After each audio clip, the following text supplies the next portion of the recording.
invite this in, I want to thank you all. The weather in this room reminds me of ETS in my hometown last year of San Diego, rather than ETS when it's 30 degrees outside. So thanks for staying during the warm, sleepy afternoon. My name is Eric Patterson. I'm a scholar at large. For many years I was a dean at Regent University in Virginia Beach. I met there's so many familiar faces from my time for 5 years leading. No, you guys can't hear. The deaf guy can, you guys can. Okay, here we go. I was at the Religious Freedom Institute for a number of years, and for the last year and a half have been president and CEO of the Victims of Communism Foundation in Washington, D.C. And so I invite you, if you're in Washington, come and see us. We're 2 blocks from the White House, a beautiful museum that opened just 3 years ago. We're open Tuesdays to Saturdays. My talk is about shining a light on 4 dimensions of the political realm. I think that you heard earlier, particularly from Daryl, that one of the driving forces of the work that we've done kind of as a collective scholarly community, and something in particular in this current time, is how many people, seminary students going to Daryl, pastors going to this group or others, and saying we feel like the world is so polarized right now. We feel like the country is so polarized right now. And they use other words, partisan, things are too political. I can't tell you how many times I've heard a pastor say something is too political, even speaking out on something like life over the past decade for fear of somehow offending someone. My talk is really designed to look at 4 things to kind of take the sting out of the idea of politics in areas where, and I'm thinking specifically for this room, as scholars, as teachers in the classroom, professors and teachers, and for those in ministry as elders of some sort or as pastors, how we might communicate these things. And they're all found in the Bible. But I realized that I got a text last night from a woman, a friend she and her husband have been in public service for many years. They're pillars in their local church. And her text was, Eric, can we talk soon? I don't understand what's happening. The world has gone crazy. And there's even this incredible amount of division in the church.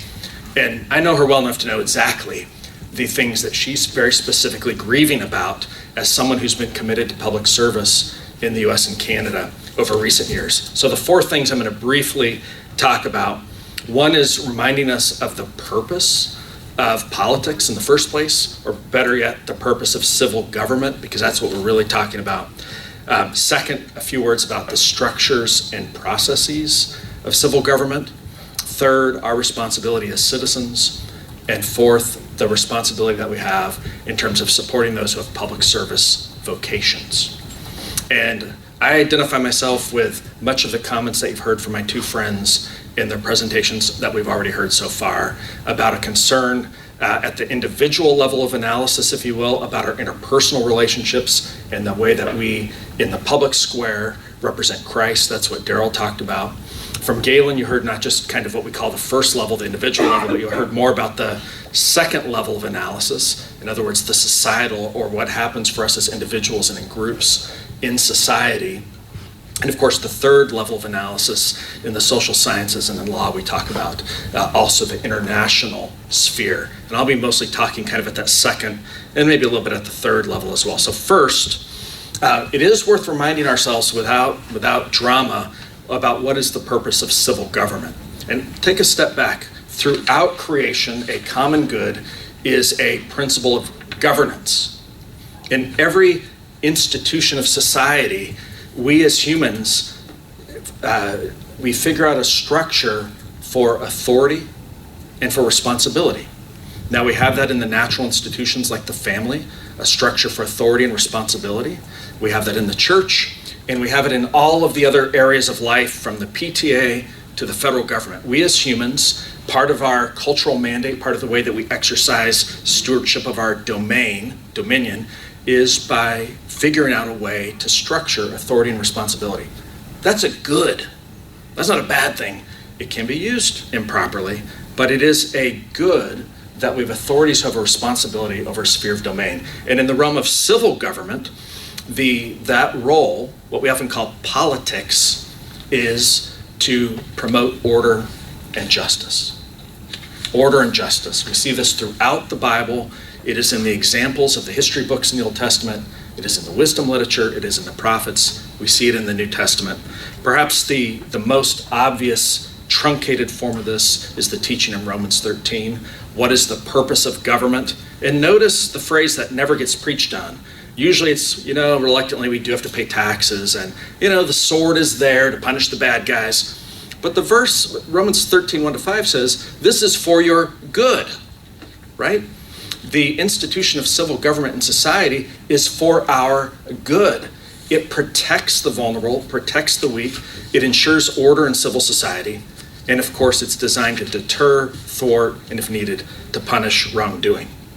And so let me tie this so politics is really should be about, how do we live the good life in society? And the good life doesn't mean laying around eating grapes with someone fanning you. This philosophical concept is, how do we contribute in ways that uses our gifts, our talents, and skills for our own benefit and those around us, and contribute to a larger good in society? That's what politics is. That's why the founders, in the American case, used this language in the Declaration of Independence and the Constitution that's common good language. Purpose of government to protect and defend, provide for the common defense, domestic tranquility, right there from Augustine, right? The tranquility of order. That's what this thing is about, and those are goods. The second point I want to make is about structures, and so conversations about that need not be partisan, turning off the youth, necessarily polarizing, if we start looking just at the biblical examples we have throughout. Second, structures and processes. Let me remind you of a passage that doesn't get preached on very often, from Exodus 18, in which Moses' father-in-law comes to him and says, you are wearing yourself out. And the reason he was wearing himself out is because he was trying to do all the judging work, all the providing of political and social order alone. He was hearing every case. You know this story. And what he's told to do, and he does it, is to delegate responsibility, to create a corps, if you will, of public administrators. And by the way, their job is not just to judge cases, but it is to teach the law. It is to teach right from wrong, it's to teach people, and it's to adjudicate disputes and things. In other words, we have a civil administration that is set up right there. And interestingly, and I've been waiting for the expository pastors who I love to preach on these passages, such as when David sets up his civil administration. Have you heard that sermon? Or when Solomon sets up we know the names of the public administrators in the Bible in these civic administrations. In other words, the processes and procedures are actually dealt with, not as a framework that we have to try to reinstitute today, but that the civil government, which will have people in charge, people doing things, people taking care of the common will, if you will. The Bible actually spells this out in many cases simply as a normal part of civic life. Now, in our own case, we have a set of democratic institutions and processes, which Galen mentioned, which are very, very much in tune with our fundamental assumptions as Christians. What are our fundamental assumptions? Maybe at the very, very beginning, God is sovereign. Second, humans were created in the image of God with tremendous, not just potential, but responsibility, and that hasn't gone away. And then third, of course, human fallenness, and all of the elements of the fallenness of the individual and all the societal and the collective manifestations of that fallenness. We happen to live and it was a gift to us, right? We didn't create it. It was created almost 250 years ago. We happen to live in a society where the basic norms of our structures and processes, checks and balances, the division of powers, different institutions between the judiciary and legislature. Why did the founders create those?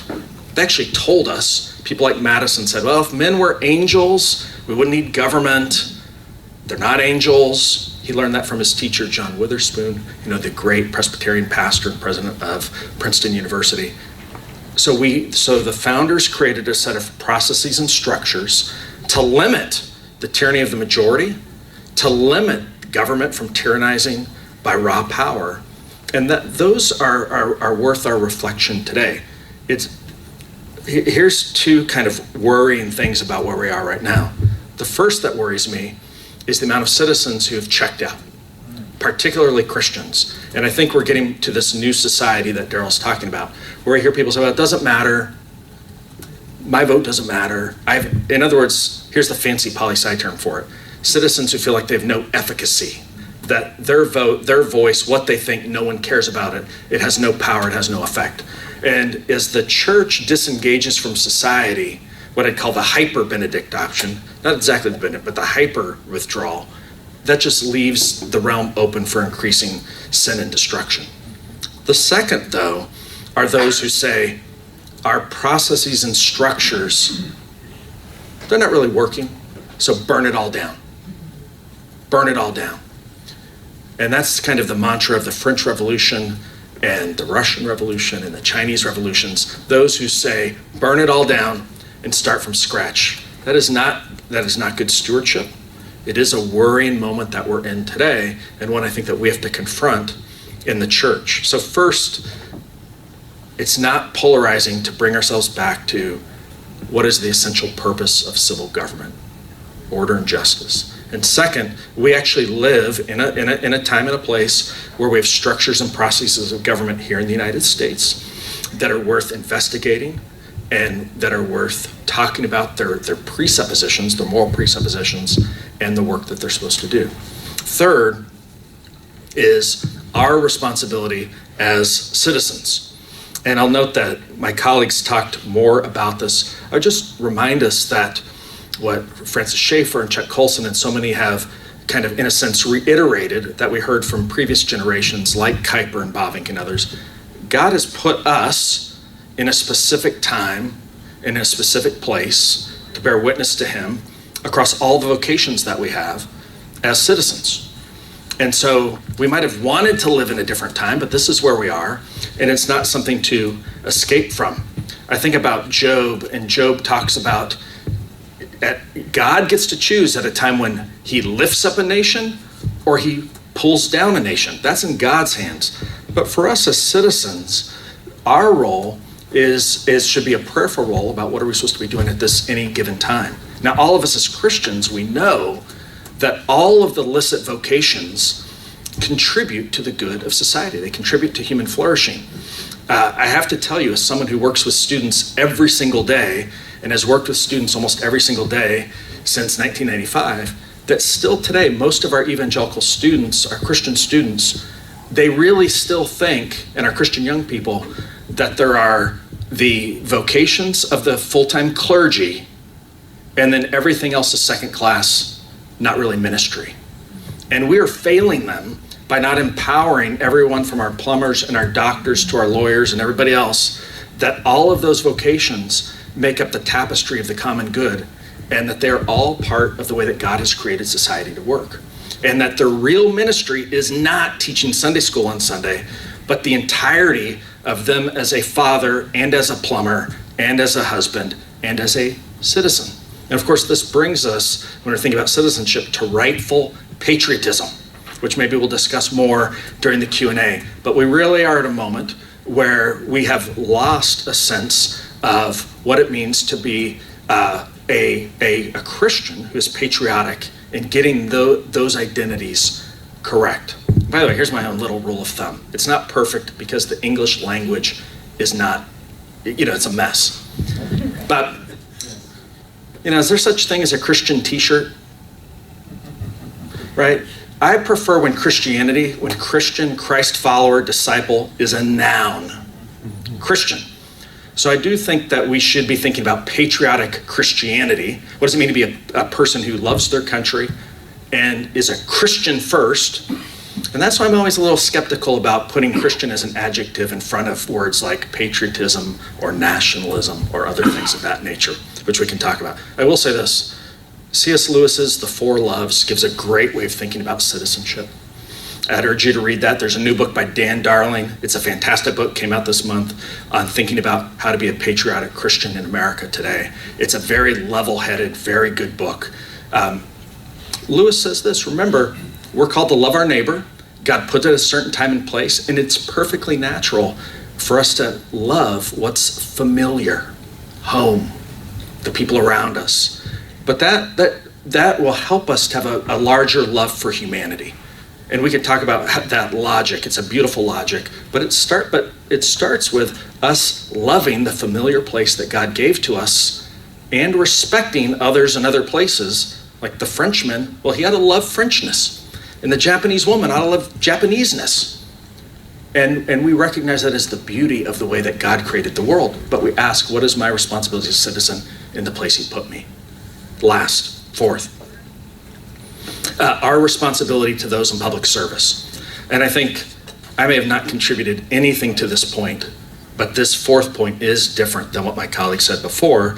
And that's a reminder that there are those who are called to public service vocations.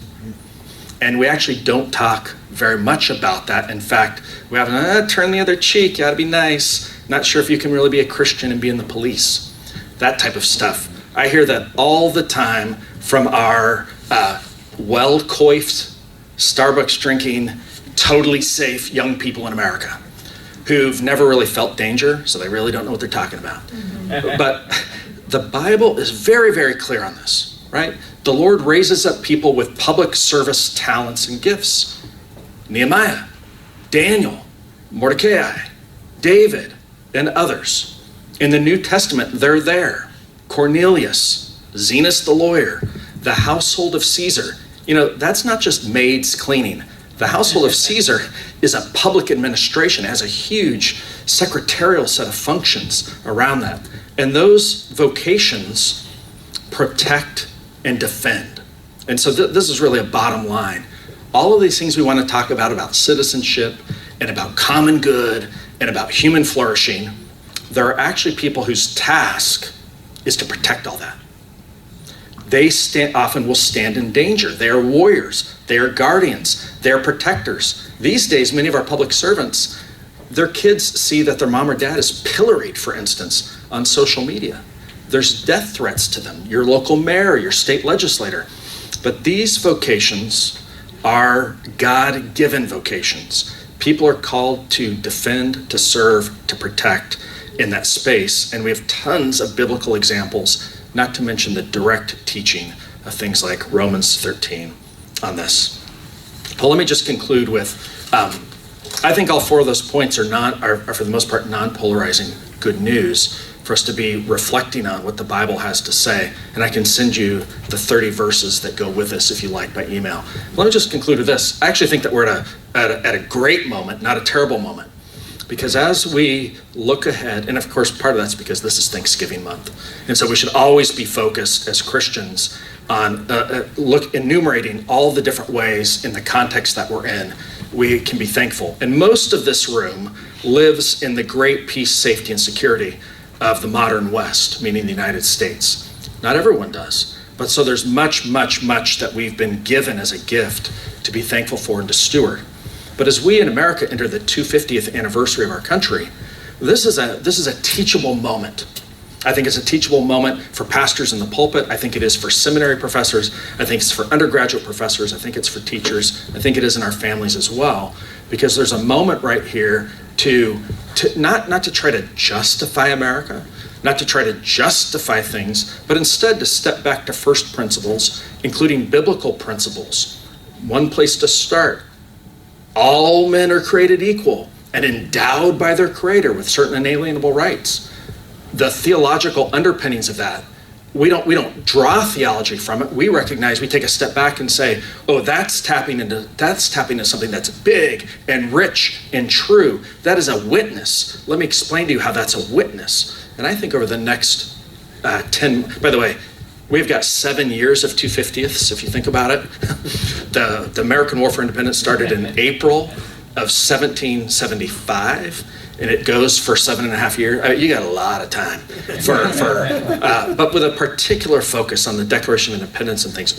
We have a moment to express gratitude, to demonstrate the type of love that you've heard from my colleagues earlier today, but also to draw out these teachable elements about what does it mean to live in a democratic society? What is your responsibility as a citizen? How do you demonstrate love for your fellow man? What does this mean that people are endowed by their Creator with certain inalienable rights. What do all these things mean? When people give their life on the battlefield, that's a picture of a much larger form of sacrifice. How do we know that? All of those things, I think, as we enter this 250th year, I actually think that there's a lot to be hopeful for, that we have teachable moments to be talking about these things. Thank you very much.